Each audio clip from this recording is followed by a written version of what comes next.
Guys अभी रात के बज रखे हैं, देखो टाइम देखो क्या हो रखा है, अभी रात के बज रखे हैं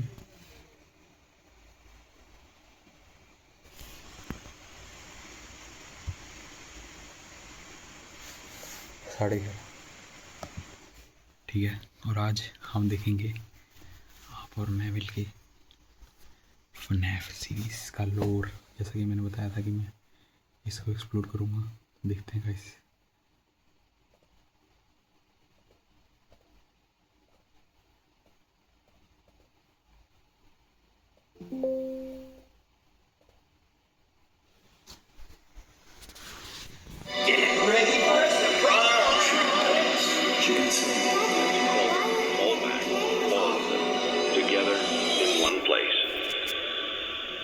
Five Nights at Freddy's is a franchise with over a decade's worth of content, spanning countless games, books, and now a movie. There's a reason that no matter whose timeline you watch, they all look different. Making a FNAF timeline is not easy. There are so many ways you can interpret this story, and this is mine.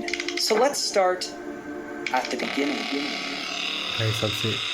Back in the 70s, a company called Fazbear Entertainment got its start by creating different props and mascot costumes for carnivals, and specifically for some... ये वैसे इस channel ने बनाई थी FNAF stuff, first FNAF इसने बनाई थी। इसको मैं लाइक भी कर देता हूँ, शाउट आउट टू FNAF। देखते हैं क्या हुआ था इसके आगे। Thing called the Fall Fest. The Fall Fest featured various mascot characters such as a bird, an elephant, and the most popular of all, Fredbear and Bonnie. These specific mascot costumes were so popular, Fazbear Entertainment opened a dedicated restaurant for them called Fredbear's Family Diner, featuring the same Fredbear and Bonnie mascot costumes from the Fall Fest. What Fazbear Entertainment didn't account for, though, was one of their animatronics from the Fall Fest going rogue, ending in a giant fire, with most of everything from the Fall Fest being destroyed.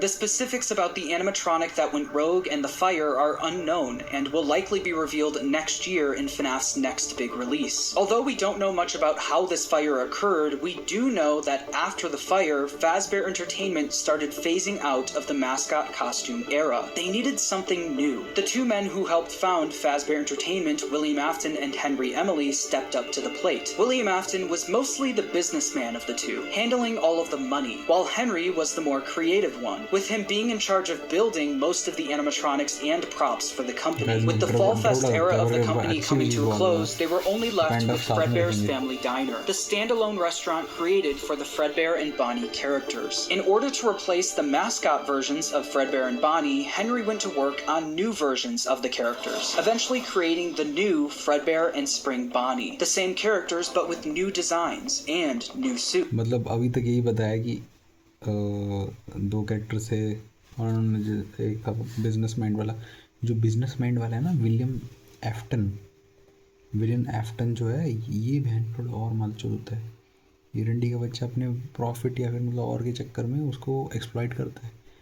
Henry called them Springlock suits. These suits are able to double as both an animatronic and a suit that the employees could wear. To switch the suit from animatronic mode to suit mode, the employees could use a hand crank to pull back the animatronic parts, leaving room for them to climb inside. The spring locks that were helping to hold back those animatronic parts were very sensitive though, and with even a little bit of moisture, the spring locks could potentially snap shut, crushing and killing whoever was inside. But if that ended up happening, Fazbear Entertainment had some common sense procedures set in place. The Fall case that the spring locks come loose while you are wearing a suit, please try to maneuver away from populated areas before bleeding out, as to not ruin the customer experience.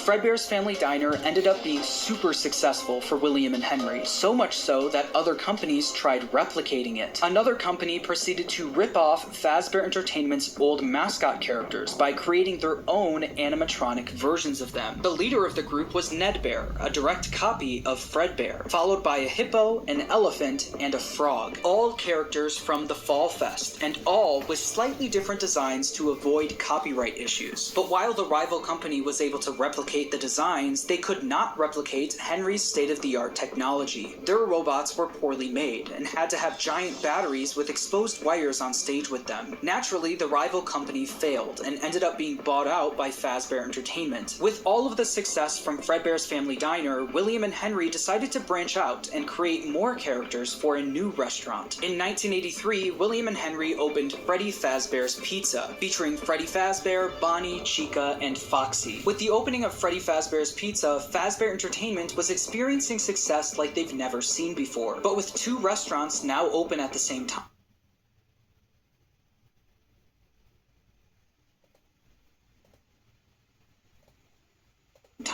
more success also meant more work for William and Henry. The duo were so wrapped up in work that they started neglecting their own families. William was the father of 3 kids, the eldest, Michael, the crying child, and Elizabeth. The crying child has yet to have a 100% confirmed name, so for this video, he will just be called the crying child. Meanwhile, Henry had 1 kid, a daughter named Charlie. The business partners spent most of their days working, so they both created different ways of taking care of their kids. Henry was the robotics genius, so he used his talents to create a new animatronic to watch Charlie for him. It was called the security puppet. This animatronic would sit by the door of Freddy Fazbear's Pizza and make sure that Charlie wasn't able to leave the building. This made it so Charlie could play at the restaurant while Henry worked, without Henry having to worry about her leaving the building or getting kidnapped. The robot was linked directly to a green bracelet that Charlie was wearing. If Charlie, wearing the green bracelet, tried leaving the building, the security puppet would spring into action. William, on the other hand, was the businessman of the company. He cared more about making money, but also saving money. Naturally, he decided to just force his eldest son, Michael, to babysit while he was at work. Michael was mostly in charge of babysitting the crying child. The crying child didn't have many friends, but he did have a close relationship with his plushie. मैं इस video को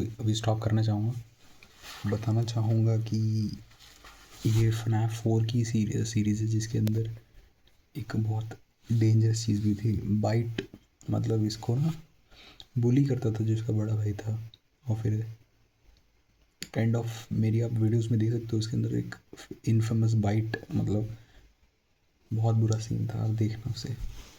These plushies were of characters from his favorite show, Fredbear and Friends, Fazbear Entertainment's newest cartoon, featuring Fredbear, Freddy, Bonnie, Chica, and Foxy. The crying child's favorite character, though, was Fredbear. He especially loved his Fredbear plushie. Although he loved the plushie version of the characters, the animatronics would soon become a different story. One day, while visiting Fredbear's Family Diner, the crying child saw something that would scar him for the rest of his life. While wandering the restaurant, he walked by the employees-only room, where an employee accidentally left the door open. Inside the room was his father, William Afton, helping another employee into a spring Bonnie suit. But through the eyes of the crying child, this looked like someone was literally being stuffed into an animatronic suit. The crying child was so young that he wasn't educated on how the mascot characters worked, so seeing a human be put inside of one terrified him. When a child experiences something traumatic, their brain naturally tries finding ways to deal with that trauma. The crying child's way of dealing with his trauma was by creating an imaginary friend. This imaginary friend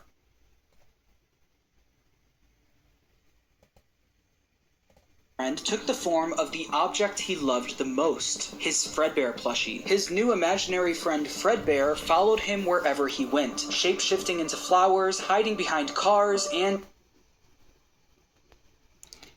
even ये मेरी जिस video मैंने बना रखी है उसके अंदर बताया था in the sewers, with nobody being able to see him except for the crying child. When the crying child was overwhelmed, the plushie would talk to him and try to calm him down. Even when the plushie wasn't around, it was still able to speak to him because it lived in his mind. While the crying child was dealing with the trauma of seeing what he thinks was someone being stuffed into a suit, his यार ये kind of video बहुत stuck हो रही है, इसको इस पे चला देते हैं।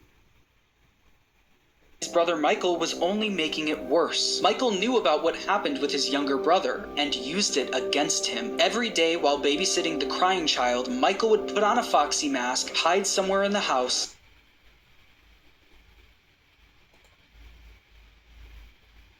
and jump scare his little brother. Jump scare करता रहता है। गाइस ये वाला सीन देखो, ये वाला सीन काफी कांड फाड़ है।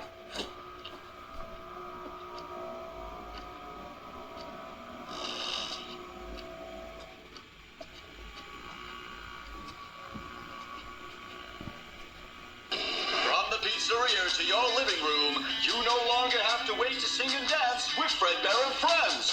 Weeknights at 8, 7 Central, only on.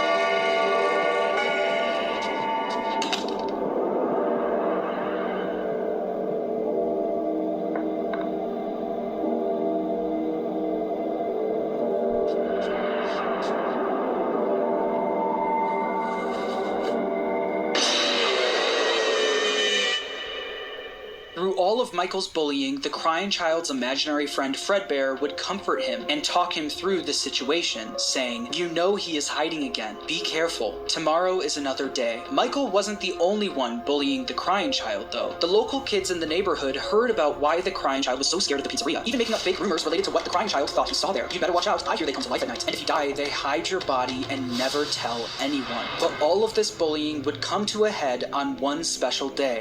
The crying child's birthday. Ironically, his birthday party was being held at Fredbear's family diner. Because he was so terrified of being at the pizzeria, he hid under the table, not knowing that Michael and his friends were nearby, planning a prank that would go terribly wrong.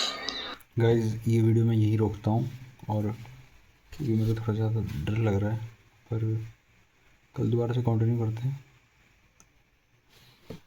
कहाँ पे थोड़ी सी light मिल जाए थोड़ी सी, तो कल दोबारा से continue करते हैं और देखते हैं आगे क्या होता है। ठीक है, बाय, मिलते हैं आपसे नेक्स्ट वीडियो में।